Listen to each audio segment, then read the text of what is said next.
अच्छा देखो, एक्सोसोम्स जो है ना वो बेसिकली आपके अंदर जाकर मैसेंजर सेल्स को एक्टिवेट कर रहे होते हैं, ठीक है। तो उसके लिए भी आपको यही है कि आप फिक्स टेम्परेचर में रहेंगे।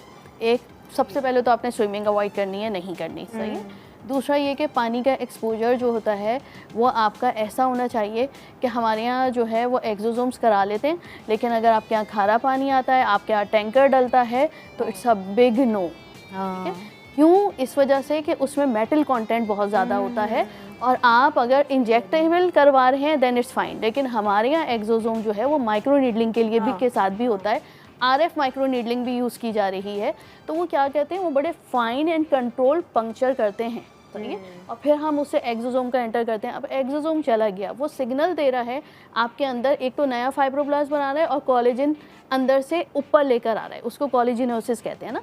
अब जब आपके ओपन पोर्स हैं, आपके एक फिक्स माइक्रो चैनल्स ओपन है, आप चूल्हे के आगे नहीं जाएंगे, आप फिक्स टेम्परेचर में बैठेंगे, आपको ज़्यादा पसीना नहीं आना चाहिए, ताकि वो जो है आपके मैक्सिमम लेवल पे आपको इफ़ेक्ट दे सके, ठीक है। जब आपको मैक्सिमम लेवल पे, अच्छा ये 5 से 6 दिन ये चीज़ें ज़रूरी हैं कि टेम्परेचर अच्छा हो, आप एसी में रहें, आप बाहर, अब आप 6ठी 7वीं मंजिल पे रह रहे हैं, आपकी लिफ्ट भी वर्क नहीं कर रही है, आप ऊपर जा रहे हैं, नीचे जा रहे हैं, एक्सोसोम कराया, क्लिनिक से निकले, आप 6ठी मंजिल पे पहुंचे, तो क्या होता है, मज़ीद हाइपर पिगमेंटेशन होती है, आपकी स्किन टुवर्ड्स डिस्ट्रक्शन जाती है रादर देन रिपेयर की तरफ। हालांकि it's a very good procedure, आपकी बहुत अच्छी रिपेयर होती है, कोलेजन बहुत अच्छा इंड्यूस होता है, लुक बहुत अच्छा हो जाता है, फाइन लाइंस के लिए, ओपन पोर्स के लिए, सबके लिए।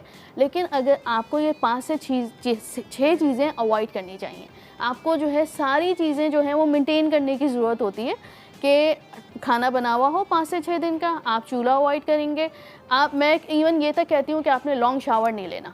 अच्छा। वॉशरूम में, हाँ, अगर आप वॉशरूम में होते हैं, वॉशरूम में अगर बंद है, आप लॉन्ग शावर ले रहे हैं, आपने जो है वो गर्म शावर खोला हुआ है, तो वो जो टेम्परेचर होगा वो आपके इसके अंदर हीट जा रही चीज़ें हैं, इनको जो है, और पता है कि इसीलिए हर पेशेंट डिफरेंट है ना। हमें नहीं पता कि ना आप कौन से सोशो इकोनॉमिक बैकग्राउंड से आ रहे हैं, किसी के पास फैसिलिटीज़ हैं, किसी के पास नहीं है, तो वो होता ये। अब पेशेंट्स आकर ये कह रहे होते हैं मैंने अभी करवाया है, तो 6 हफ्ते हो रहे हैं, मुझे तो रिजल्ट ही फील नहीं हुआ, क्योंकि आपने उनको बताया ही नहीं कि भाई आपने फॉलो किस तरह करना है ना। और ये बेसिक चीज़ें हैं, ये बेसिक चीज़ें, इनको फॉलो, ये बहुत अच्छे ट्रीटमेंट हैं, बहुत एडवांस ट्रीटमेंट है, लेकिन प्रोटोकॉल्स हैं, इनको फॉलो करना।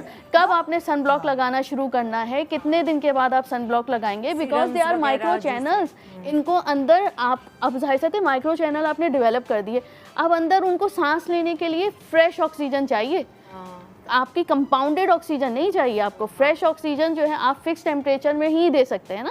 आप जाकर बाहर जो है वो 45 डिग्री में कहें कि मैं जी गार्डन में जो है वॉक करके आ रहा हूँ, अब मुझे फ्रेश ऑक्सीजन, वो वाली फ्रेश ऑक्सीजन नहीं चाहिए आपकी, क्योंकि माइक्रो चैनल्स हैं, उसमें सारी चीज़ें एंट्री हो रही हैं आपकी, बहुत केयर और उनको हील होने में उन माइक्रो 6 वीक्स लगते हैं, और 6 वीक्स ही तक के एक्सोसोम्स अपना रिजल्ट दिखा रहे होते हैं। पोस्ट केयर बहुत ज़्यादा।